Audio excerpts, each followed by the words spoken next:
নমস্কার, স্বাগত আপনাদের কুরুক্ষেত্রের এই পর্বে। এই মুহূর্তে আপনাদের সঙ্গে আমি রয়েছি শ্বেতা। 16 বিশালগড় বিধানসভা কেন্দ্র। এই নির্বাচনী কেন্দ্র বরাবরই কিন্তু একটা প্রভাব ফেলেছে রাজ্য রাজনীতিতে। 2023 বিধানসভা নির্বাচন আর মাত্র হাতে গোনা কয়েকটা দিন বাকি। কি হতে চলেছে আগামী দিনে সেটা কিন্তু কথা বলবেন গণদেবতারা।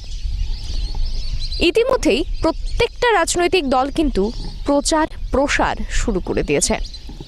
যার যার মতো করেই তাদের নির্বাচনী প্রচার কিন্তু চালিয়ে যাচ্ছে তারা। এমনকি ঘরে ঘরে তারা যাচ্ছেন গণদেবতাদের কাছে ভোট চাইতে, কারণ তারাই একমাত্র পারবেন প্রার্থীদেরকে নির্বাচিত করতে। এই 16 বিশালগড় কেন্দ্র বলা যেতে পারে অনেক দিন ধরেই সিপিএমের একটা গড় ছিল। 2018 নির্বাচন, সেই নির্বাচনে আমরা দেখেছি যে রাজ্যে একটা পরিবর্তনের হাওয়া ছিল। এমনকি 25 বছরের সিপিএম শাসনকে উৎখাত করেছিল নতুনভাবে আসা বিজেপি সরকার। 2018তেও কিন্তু এই এলাকা থেকে নির্বাচনে জয়ী হয়েছিলেন সেই সিপিআইএমেরই একজন প্রার্থী। এবার 2023 বিধানসভা কি হবে এবার, কারণ এবার কিন্তু মুখ বদলেছে। 16 বিশালগড়ে প্রার্থী বদল হয়েছে। লড়াইটা কতটা শক্তিশালী হবে আমরা কথা বলবো আজকে এমনই একজনের সঙ্গে, যিনি এই কেন্দ্র থেকে ভারতীয় জনতা পার্টির প্রার্থী হয়েছেন। চলুন কথা বলে নিই ওনার সঙ্গে। নমস্কার। নমস্কার, স্বাগত আপনাকে কুরুক্ষেত্রে। আপনাদেরকে অনেক অনেক অভিনন্দন। আপনি প্রথমবার এই কেন্দ্র থেকে লড়াই করছেন, কিরকম মনে হচ্ছে? অ্যাকচুয়ালি বিশ্বের সর্ববৃহৎ রাজনৈতিক দল ভারতীয় জনতা পার্টি, তো এই দলের বিধানসভা নির্বাচনে প্রার্থী হিসেবে মনোনীত হয়ে সত্যি অনেক এটা গৌরবের ব্যাপার। এবং দল আমার উপর যেই আশা ভরসা রেখেছে, গণদেবতাদের আশীর্বাদে, কার্যকর্তাদের উচ্ছ্বাসে আমরা সেটা সঠিকভাবে নিষ্ঠার সঙ্গে পালন করব।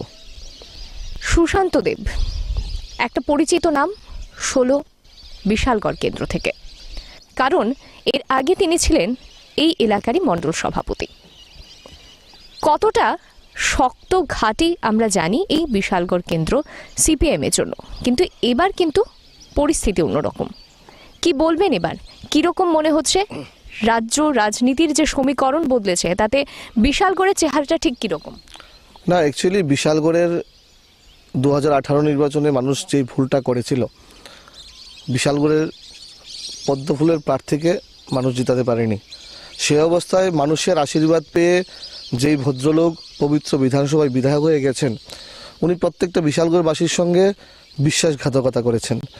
উনি এত বড় একটা প্যান্ডেমিক সিচুয়েশন গেল সারা বিশ্বে, ত্রিপুরাও বাদ যায়নি, বিশালগড়ও বাদ যায়নি, কিন্তু এলাকার স্থানীয় বিধায়ককে কেউ দেখতে পায়নি। উনি শীতঘুমে ছিল, ওনাদের সংগঠন বলতে কিছু নেই। সে অবস্থায় ভারতীয় জনতা পার্টির কার্যকর্তারা আমরা সকলেই মিলে আমরা বিশালগড়ের প্রত্যেকটা সাধারণ মানুষের পাশে দাঁড়িয়েছি এবং সংগঠনকে আমরা মজবুত করেছি। মানুষের সুবিধা অসুবিধায় মানুষের পাশে দাঁড়িয়েছি, এইটাই পার্থক্য। এবং আপনি জনসাধারণের উচ্ছ্বাস দেখলে বলতে পারবেন মানুষ বিজেপির সঙ্গে আছে এবং বিজেপির একটা শক্ত ঘাঁটি হিসাবে মানে বিশালগড় একটা পরিচিত নাম। আপনারা বিভিন্ন সময় বিভিন্ন কার্যক্রমে আমরা দেখেছেন জনঢল। আমরা যেদিন নমিনেশন সাবমিট করলাম, সিপিএমের প্রার্থীও করেছেন এবং বিজেপির হয়ে আমিও করেছি। এই দিনে বিশালগড়ে সব ধরনের রেকর্ড আমরাই তো রেকর্ড করতাম, আমাদের রেকর্ড আমরা ভেঙে মানুষের যেই উৎসাহ উদ্দীপনা দেখেছি, আমি 100% আগামী যেই 16 তারিখের নির্বাচন আমরা বিশালগড়ে সকলের আশীর্বাদে একটা ইতিহাস গড়ব। আমরা যদি দেখি যে 16 বিশালগড় যে কেন্দ্র, এই কেন্দ্রে কিন্তু বরাবরই কিন্তু সিপিআইএম জয়ী হয়ে এসেছে এবং তাদের যিনি প্রার্থী ছিলেন বিগত দিনে ভানুলাল সাহা, তিনি রাজ্য মন্ত্রিসভারও কিন্তু সদস্য ছিলেন। সেক্ষেত্রে এবার কিন্তু সিপিআইএম প্রার্থী বদল করেছে। কতটা লড়াই হবে এই কেন্দ্রে, কি বলবেন? নতুনভাবে নতুন প্রার্থীকে মানুষ কিভাবে চাইবেন? না, এটা সিপিএমের ব্যাপার, সিপিএমের ইন্টারনাল বিষয়, কেন প্রার্থী চেঞ্জ করা হয়েছে। আমার যেটা মনে হয়, ভানুলাল সাহা উনি মানুষের সামনে গিয়ে মানে কথা বলার মতো কোনো মুখ নেই, কারণ উনি মানুষের পাশে ছিল না 5টা বছর। সেই জায়গায় আমাদের কার্যকর্তারা ছিল, তো সেই কারণে হয়তোবা ওনাকে প্রার্থী হিসেবে চেঞ্জ করা হয়েছে। আমরা যারা ভারতীয় জনতা পার্টির কার্যকর্তারা আছি, আমরা একটাই কথাই বল, আমাদের সংগঠন আছে এবং 25 বছরের সিপিএমের অপশাসন, আমাদের 5 বছরের সুশাসন, মানুষ এই পার্থক্যটা মানুষের কাছে স্পষ্ট। মানুষ দেখেছে বিজেপি 5 বছরে কতটা সুশাসন দিয়েছে।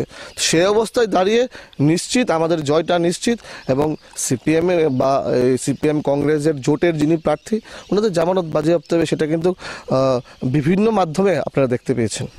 একদমই ঠিক। আমরা যদি দেখি যে এই বিধানসভায় কিন্তু রাজ্য রাজনীতির সমীকরণ অনেকটাই বদল হয়েছে, সেক্ষেত্রে আপনি কি বলবেন যে তারা কতটা লড়াই করতে পারবে ভারতীয় জনতা পার্টির প্রার্থীদের সঙ্গে? না, অ্যাকচুয়ালি যেই জোটটা সমীকরণ যেটা বলছেন আপনি, বাম কংগ্রেসের জোট, সেই জোটটা করার একটাই উদ্দেশ্য যে একা লড়াই করার মতো সৎ সাহস এই কংগ্রেসেরও নেই, সিপিএমেরও নেই। একটা অশুভ জোট হয়েছে। আপনারা জানেন এই বিশালগড়ের মাটিতে দুজন বিধায়কের খুন হয়েছে, একজন বিধায়ক পরিমল সাহা, একজন গৌতম দত্ত। এই বিশালগড়ের মাটিতে অনেক খুন সন্ত্রাস হয়েছে। তো এইটা মানুষ জানে, এবং এই বাম কংগ্রেস জোটকে কেউ মেনে নেবে না, কারণ এই পরিমল সাহা উনি কংগ্রেস করতো, গৌতম দত্ত সিপিএম করতো। তো এই মানে দুটা দল একসঙ্গে এসছে, কেউ মেনে নেবে না। মানুষ আমাদের সঙ্গে আছে, এবং এই বাম কংগ্রেস জোটকে বিশালগড়ের মানুষ না, শুধু সারা রাজ্যের মানুষ প্রত্যাখ্যান করবে।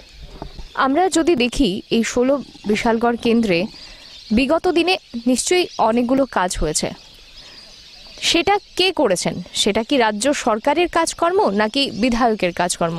কতটা কাজ হয়েছে এবং কি ধরনের কাজ হয়েছে? না, বিশালগড়ে বিধায়ক মানে শীতঘুমে থাকা সত্ত্বেও আমাদের 13খানা পঞ্চায়েত আছে, একটা পৌরসভা আছে, এবং কেন্দ্র সরকার রাজ্য সরকারের যতগুলি প্রকল্প আছে আমরা মানে নিষ্ঠার সঙ্গে মানুষকে পৌঁছে দেওয়ার জন্য আমরা কাজ করেছি। আপনি বিধায়ক বাবু তো উনি শীতঘুমে উনি তো কোনো কাজই করেননি।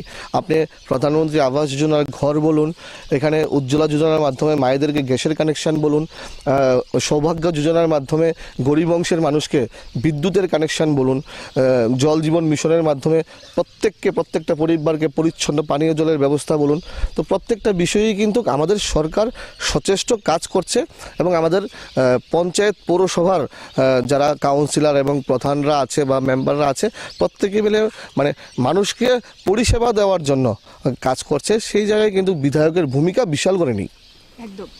আমরা দেখেছি যে আপনি কিন্তু ইতিমধ্যেই প্রচার শুরু করে দিয়েছেন, প্রত্যেকটা দলই শুরু করেছে, এবং তার মধ্যে আপনি ডোর টু ডোরে ভিজিটে যাচ্ছেন।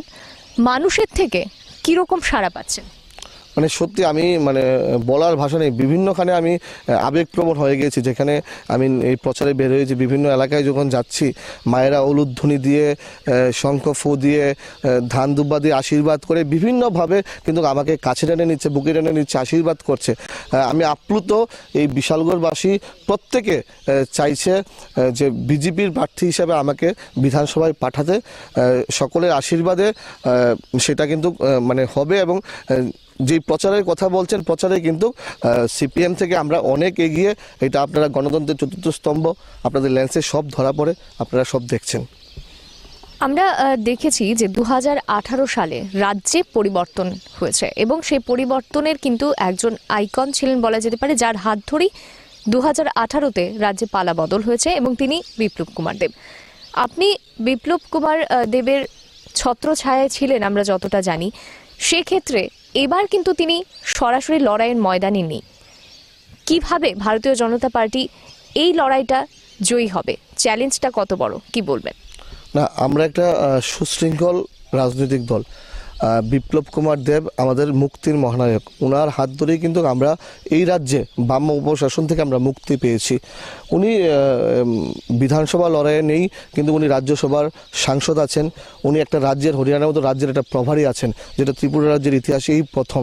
তো ওনার নেতৃত্বে, সুদক্ষ নেতৃত্বে, আমাদের মুখ্যমন্ত্রী, বর্তমান মুখ্যমন্ত্রী সুদক্ষ নেতৃত্বে, আমাদের রাজ্য সভাপতির সুদক্ষ নেতৃত্বে আমরা কিন্তু এবার এই রাজ্যে আবার আমাদের সরকারকে পুনঃপ্রতিষ্ঠিত করব।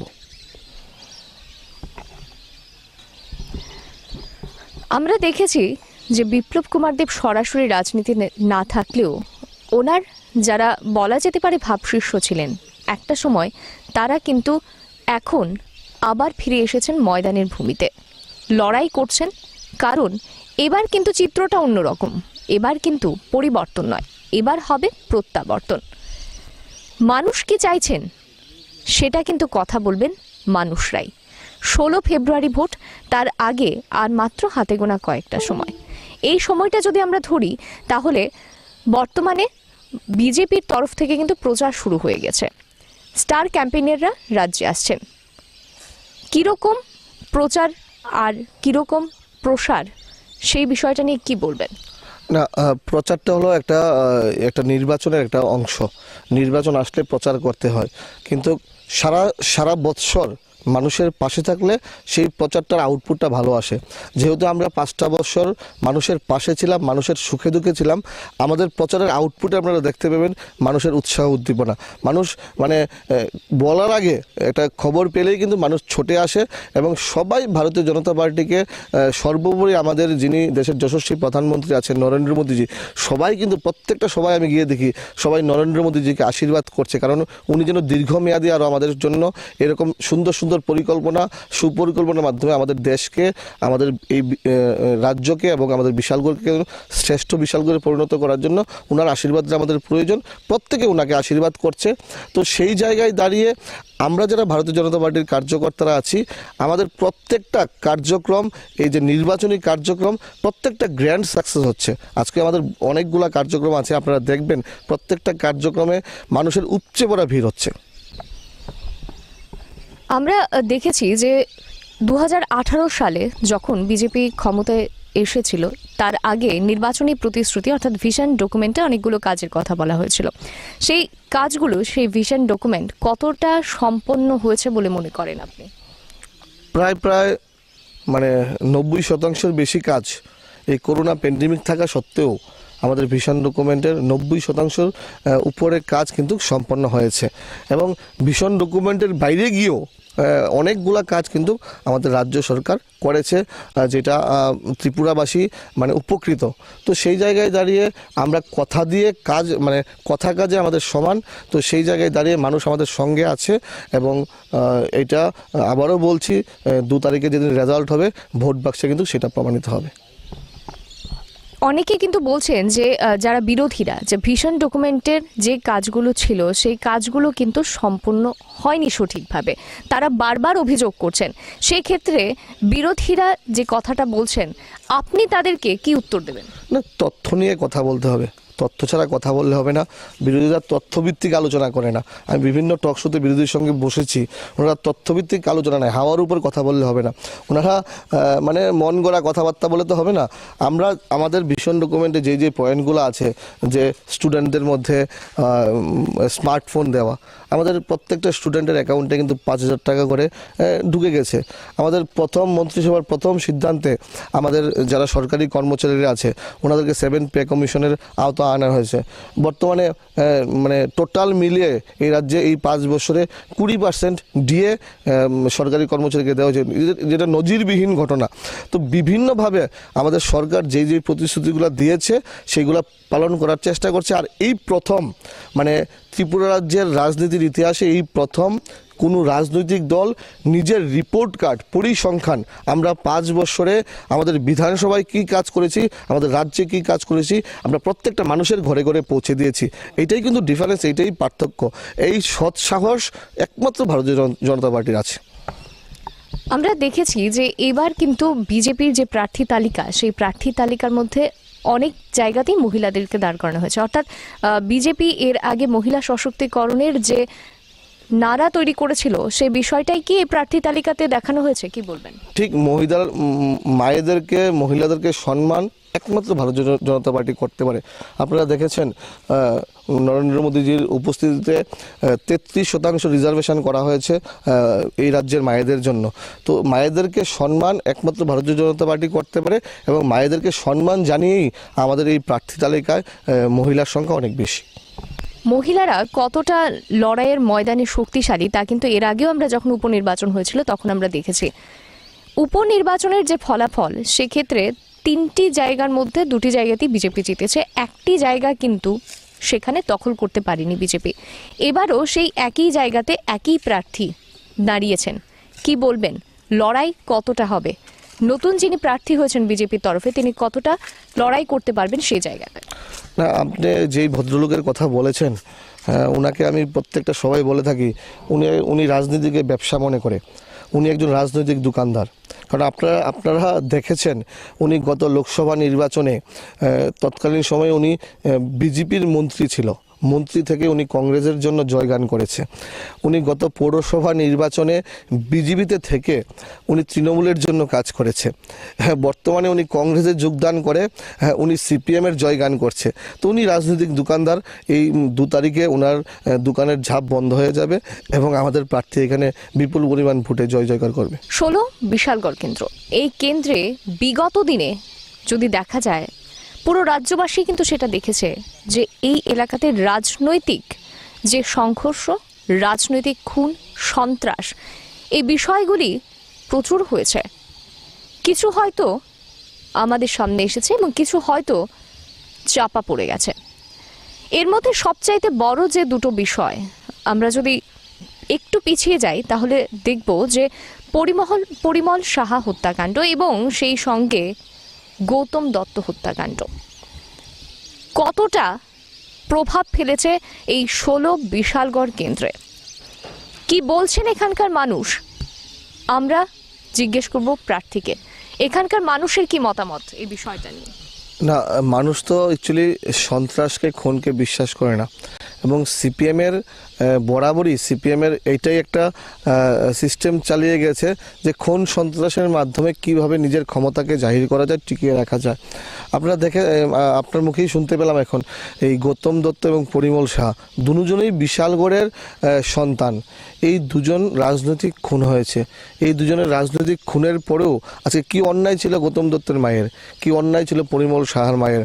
আজকে এই দুটা দল আজকে বিশ্বাসঘাতকতা করে, মানুষের সঙ্গে বিশ্বাসঘাতকতা করে আজকে একটা অশুভ জোট করেছে। মানুষ কিন্তু এটা একদম মেনে নেয়নি এবং মানুষ জানে। কারণ আপনারা দেখেছেন শুধু মানে বিশালগড়ের বাইরে গিয়েও সিপিএমের সময় সিপিএমের মন্ত্রী তৎকালীন বিমল সিনহার হত্যা হয়েছে। আজকে পর্যন্ত সেই হত্যার রহস্য কিন্তু উদ্ঘাটন হয়নি। সিপিএমের সময় তৎকালীন সদরের এসডিএম সুক্রাম দেববর্মার হত্যা হয়েছে, নিজ চেম্বারে গুলি করে হত্যা করা হয়েছে। এই সিপিএমের অপশাসনে আপনারা লক্ষ্য করেছেন আগরতলার মধুসূদন সাহা বিধায়ক তথা ভোলা সাহাকে হত্যা করা হয়েছে।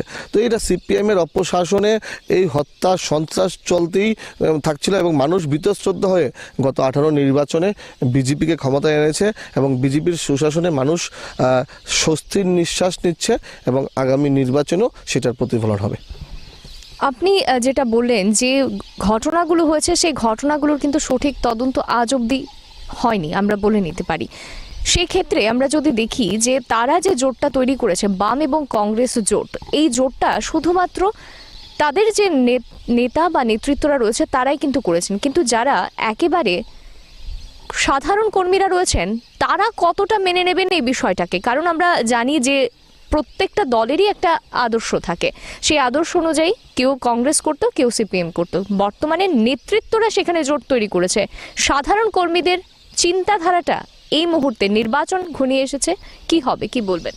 না, অ্যাকচুয়ালি এটা বেশি করে ওনারাই বলতে পারবে, কিন্তু আমি অতটুকু বলতে পারি যেহেতু বিশালগড়ের মাটিতে রাজনীতি করছি, সাধারণ মানুষ দলে দলে বিজেপিতে যোগ দিচ্ছে এই জোটকে প্রত্যাখ্যান করে। কালকেও আমরা জয়েনিং করেছি, পরশুও করেছি, আজকেও প্রত্যেক দিন যোগদান আছে।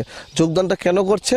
সবাই এই বাম এবং সিপিএম, বাম এবং কংগ্রেসের যে অশুভ জোট আছে সেইটাকে মানে প্রত্যাখ্যান করে আমাদের দলে যোগদান করছে এবং মানুষ এই জোটকে কিন্তু সাধারণ মানে তৃণমূল স্তরের যারা কর্মীরা আছে এটা মেনে নেয়নি আমার মনে হয়। কারণ ওরা নিজে আমাদের সঙ্গে যোগাযোগ করছে যে আমি কিভাবে এই জোটটাকে মেনে নেব, আমরা বিজেপিতে যোগদান করব। একমাত্র বিজেপিই এই সিপিএম থেকে আমাদেরকে মুক্তি দিয়েছে। আমরা দেখেছি যে বাম কংগ্রেস জোটের যে প্রার্থী তালিকা তারা আসন সমঝোতা করেছে, সেক্ষেত্রে 47 এবং 13 সেই আসনে কিন্তু প্রথমবার তারা আসন সমঝোতায় নেমেছিল, কিন্তু যখন তারা প্রার্থী তালিকা ঘোষণা করেছে তখন দেখা গেছে যে সেই আসন সমঝোতার বিষয়টা কিন্তু তারা মানেনি। বিভিন্ন জায়গাতে একাধিক প্রার্থী তারা দিয়েছে, সিপিএম থেকেও দিয়েছে এবং কংগ্রেস থেকেও দিয়েছে। বিগত দিনে আমরা গতকালকে যদি এবং এর পরশুদিন যদি দেখি তাহলে আমরা দেখেছি যে অনেক সিপিএম প্রার্থীরাই কিন্তু তাদের মনোনয়ন প্রত্যাহার করে নিয়েছে। এই বিষয়টা নির্বাচনের আগেই ঘটছে। নির্বাচনে যদিও তারা জয়ী হয়, কতটা প্রভাব পড়বে তাদের এই জোট নিয়ে কি বলবেন? আমি আপনার ব্যাপার হলো জয়ী হওয়ার তো কোনো প্রশ্নই ওঠে না। কীভাবে জয়ী হবে? ওনাদের জামানত বাজেয়াপ্ত হবে এবং আমরা অ্যাবাভ 55 সিট নিয়ে আমাদের সরকার আবার পুনঃপ্রতিষ্ঠিত হতে যাচ্ছে। ওনারা বিরোধী দলের মর্যাদাও পাবে না, এটা আমি নিশ্চিত। 2018 সালে যে জোট ছিল বিজেপি এবং আইপিএফটি জোট, সেই শরিক আইপিএফটি দল কিন্তু আমরা দেখেছি বিগত দিনে জলঘোলা প্রচুর হয়েছে, তারপরে একেবারে শেষ সময়ে এসে আইপিএফটি কিন্তু ফের একবার বিজেপিতে জয়েন করেছে। আইপিএফটির এই সঙ্গ বিজেপিকে কতটা লাভবান করবে? অ্যাকচুয়ালি এটা আমাদের কেন্দ্রীয় নেতৃত্বরা ঠিক বলতে পারবে। আমি প্রথমেই বলেছি আমরা একটা ডিসিপ্লিন পার্টি। উপরের বিষয় নিয়ে, এই জোটের বিষয় নিয়ে আমি কোনো টিপ্পণী বা কথা বলতে চাইবো না, কারণ আমি বিশালগড় কেন্দ্রিক কথা বলে এটা আমার আওতার মধ্যে, এর বাইরে গিয়ে আমি কিছু বলতে পারবো না। কিন্তু সর্বশেষ একটা কথাই, আমাদের সঙ্গে মানে যারা শরিক দল আছে আমরা একসঙ্গে মিলে আবার আমাদের সরকারকে পুনঃপ্রতিষ্ঠিত করব। ইতিমধ্যেই আগামী বছর কিন্তু কেন্দ্রের নির্বাচন রয়েছে, লোকসভা নির্বাচন। তার আগে এবার কিন্তু শেষ বাজেট আমরা বলতে পারি 2023-এর বাজেট। যে বাজেট তৈরি করা হয়েছে তাতে বলা হয়েছে মধ্যবিত্তদের জন্য জয় জয়কার।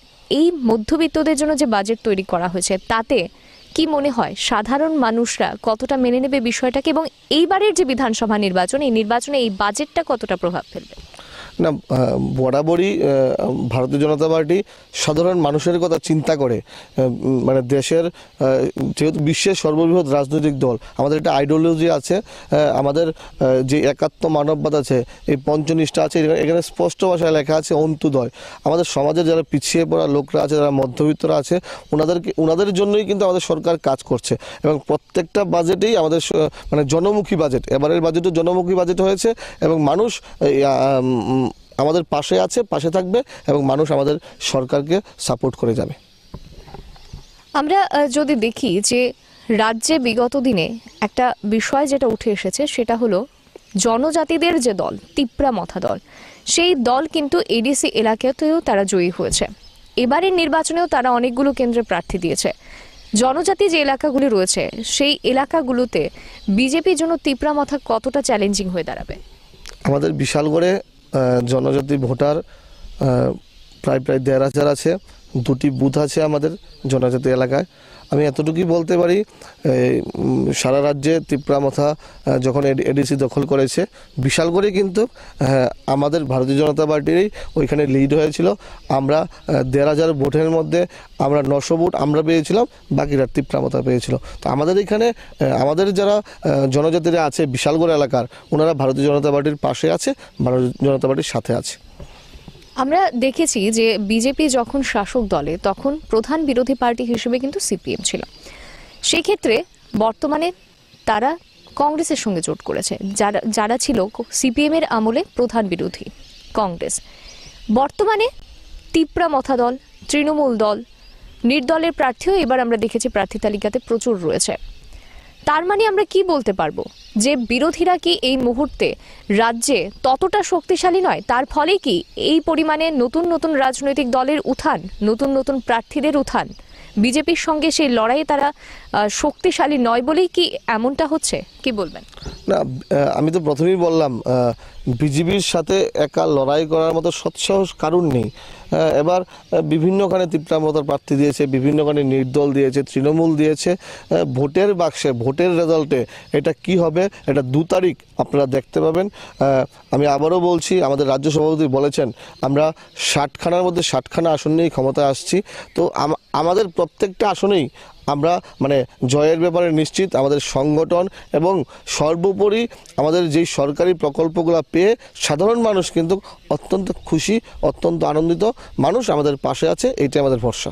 এর আগে আমরা দেখেছি যখন রাজ্যে পুরো নির্বাচন হয়েছিল তখন কিন্তু তৃণমূল দলের হঠাৎ করেই উত্থান হয়েছিল, তারপর তারা আবার অনেক দিন ধরেই তাদের কোনো দেখা পাওয়া যায়নি। আবার যখন নির্বাচন ঘনিয়ে এসেছে তাদের ফের আরেকবার উত্থান দেখা যাচ্ছে, তাদের সক্রিয়তা লক্ষ্য করা যাচ্ছে।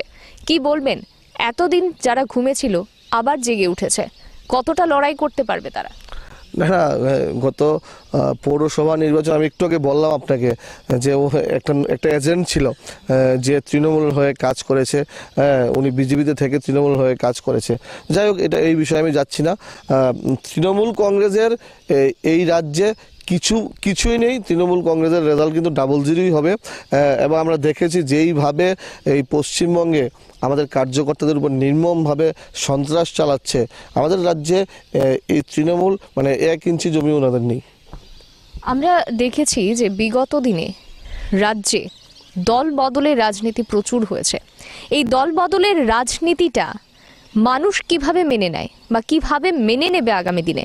বারবার এই দল পরিবর্তন কতটা ভূমিকা রাখবে নির্বাচনে? অ্যাকচুয়ালি এটা যারা দল বদল করে ওনারাই সঠিকভাবে বলতে পারে। আমরা আমাদের দায়িত্ব মানুষকে বুঝিয়ে আমাদের কি আইডিওলজি, আমাদের কি বিচারধারা, আমরা আমাদের সর্বোপরি রাষ্ট্র আমাদের প্রথম, তারপর দল, তারপর আমাদের ব্যক্তি। তো সেই জায়গায় আমরা আমাদের আইডিওলজিকে মানুষকে বুঝাই।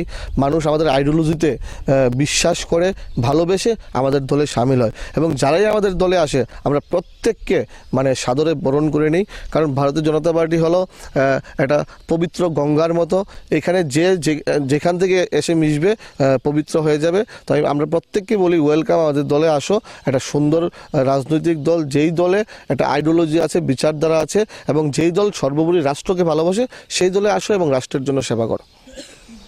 আমরা দেখেছি যে উত্তরপ্রদেশেও বিগত দিনে কিন্তু ভারতীয় জনতা পার্টি জয়ী হয়েছে দ্বিতীয়বার। যোগী সরকার ফের একবার ক্ষমতায় এসেছে। এমনকি দেশের আরও অনেকগুলো রাজ্য বিগত দিনে কিন্তু বিজেপি নতুনভাবে সরকার তৈরি করেছে। তাহলে কি বলতে পারি, ত্রিপুরাতেও ফের একবার প্রত্যাবর্তনের আশা দেখতে পাচ্ছেন আপনারা? আপনার কথায় যেটা উঠে এলো, এখানে তাহলে কি কাজ করছে? মোদি ম্যাজিক, কি বলবেন? 100%। আমাদের তো প্রথম যিনি ব্যক্তি নরেন্দ্র মোদীজি, উনার আশীর্বাদেই তো আজকে আমরা এই জায়গায়, এবং উনার আশীর্বাদে আমরা 18 সনে আমরা এই রাজ্যে সরকার প্রতিষ্ঠিত হয়েছে, এবং উনার আশীর্বাদ নিয়েই এই রাজ্যে আবার এই 16 তারিখে সরকার পুনঃপ্রতিষ্ঠিত হবে। উনি আমাদের সর্বোপরি নেতৃত্ব, এবং উনার আশীর্বাদ আছে বলেই কিন্তু আমরা এত ভালো রেজাল্ট করতে পারছি। মানুষ আমাদেরকে ভালোবাসে কেন? মোদিজি যেইভাবে এই দেশকে একটা শ্রেষ্ঠ দেশে বা ভারতকে একটা এক ভারত শ্রেষ্ঠ ভারতে পরিণত করছে, মোদিজির জন্যই সম্ভব। এবং মোদিজি আমাদের সর্বোচ্চ নেতৃত্ব, ওনার আশীর্বাদ পেয়ে কিন্তু এই 2 তারিখে যে রেজাল্ট হবে, আমাদের সরকার আবার পুনঃপ্রতিষ্ঠিত হবে। বেশ কিছু জায়গাতে প্রার্থী বদল করছে সিপিএম। বলা হতো যারা পোড় খাওয়া সিপিএমের রাজনৈতিক ব্যক্তিত্ব ছিল, এবারের যে প্রার্থী তালিকা ঘোষণা করেছে সিপিএম, সেক্ষেত্রে তারা কিন্তু এবারের লড়াইয়ের ময়দানে নেই। যাদেরকে পছন্দ করত তৎকালীন সময়ের সাধারণ মানুষ, তারা অনেকেই নেই। নতুন নতুন মুখ উঠে এসেছে। সেই বিধানসভা কেন্দ্রগুলিতে নতুন মুখকে লড়াইয়ের ময়দানে রয়েছে তারা। বিজেপি এই ক্ষেত্রে কতটা সুবিধা পাবে? এটা সিপিআইএমের স্ট্র্যাটেজি। আমরা যারা ভারতীয় জনতা পার্টি করি, এই পার্টিতেও কিন্তু যুবকদেরকে প্রাধান্য দেওয়া হয়। যেমন আমাকে এই বয়সে এখানে প্রার্থী করা হয়েছে। তো আমরা যুবক, প্রবীণ প্রত্যেকে মিলে আমাদের পার্টিকে সুশৃঙ্খলভাবে এগিয়ে নিয়ে যাওয়ার জন্য আমরা কাজ করি, সংগঠনকে মজবুত করার জন্য কাজ করি, এবং সরকার প্রতিষ্ঠা করার জন্য আমরা কাজ করি। এবার সিপিএমের কি স্ট্র্যাটেজি, এটা সিপিএম বলতে পারবে।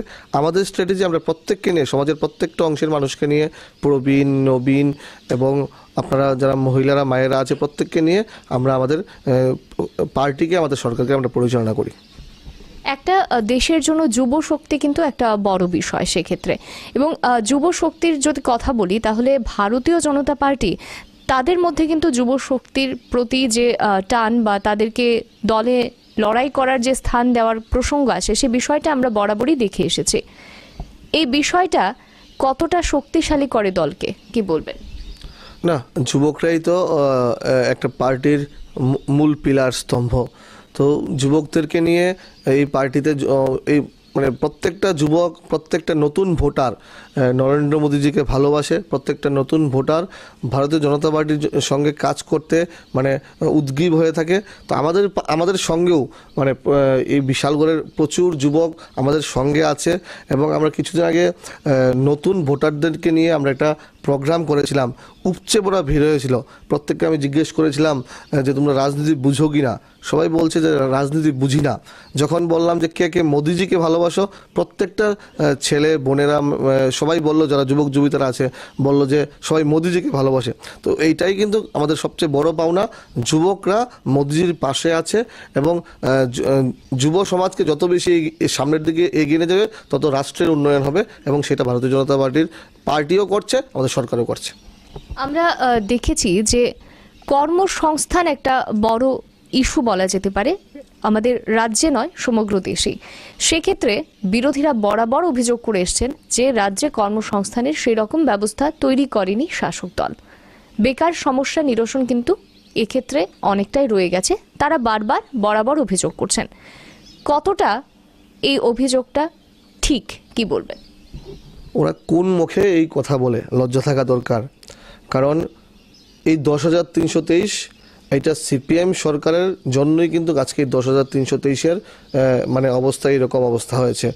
আমরা যারা ভারতীয় জনতা পার্টি, আমাদের সরকার মানে ট্রান্সপারেন্ট পলিসির মাধ্যমে আমাদের সরকার টেটের মাধ্যমে স্বচ্ছ নিয়োগ নীতি করেছে। এই ডিফারেন্সটা বুঝতে হবে।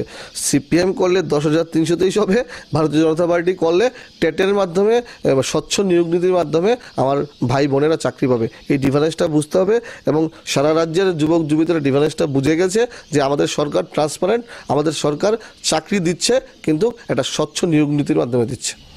আমরা দেখেছি যে এডিসিতে যে তিপ্রা মথার সরকার রয়েছে, সেই তিপ্রা মথার সরকার তারা কিন্তু বারবার অভিযোগ করছে যে তাদের কাছে ফান্ডিংটা সঠিকভাবে পৌঁছচ্ছে না, সরাসরি তাদের কাছে ফান্ডিং পৌঁছচ্ছে না, যার ফলে তারা এডিসি এলাকাতে যে উন্নয়ন, সেই উন্নয়নটা তারা করতে পারছে না। এই বিষয়টা বারবার তারা বলাতে জনজাতিদের মধ্যে কিরকম প্রভাব পড়বে, কতটা চ্যালেঞ্জিং হয়ে দাঁড়াবে বিজেপির জন্য? না, জনজাতিরা আমাদের পাশে আছে, এবং আমাদের সরকার ফান্ডিং করছে। আমাদের সরকার এডিসির জন্য অনেক ডেভেলপমেন্ট করছে। এডিসির মানে জনজাতিদের জন্য যত ভালো ভালো কাজ আমাদের সরকারের সময় হয়েছে। আমাদের সরকার মহারাজাকে সম্মান জানিয়ে আমাদের এয়ারপোর্টের নাম কিন্তু বীর বিক্রম কিশোর মানিক্যের নামে করেছে। তো আমাদের সরকার অনেক মহারাজা বীর বিক্রমের জির জন্ম জয়ন্তীতে ছুটি ঘোষণা করা হয়েছে। আমাদের সরকারই একমাত্র এই জনজাতিদেরকে, রাজপরিবারকে সম্মান জানিয়েছে, এটা সবাই জানে। এবং সিপিএমের সময় কিন্তু জনজাতিদেরকে সম্মান জানানো হয়নি, এটা জনজাতির অংশের মানুষরা জানে। এটা এডিসি নির্বাচনের আগে এটা বিভ্রান্ত হয়েছিল, মানুষ এখন বুঝে গেছে। প্রত্যেকটা জনজাতি অংশের ভাই বোনেরা আমাদের সঙ্গে আছে। যদি বলি যে আগামী দিনে বিজেপি ফের একবার জয়ী হয়ে রাজ্যে ফিরছে, সেক্ষেত্রে আগামী দিনে আপনাদের কি মিশন বা ভিশন থাকবে?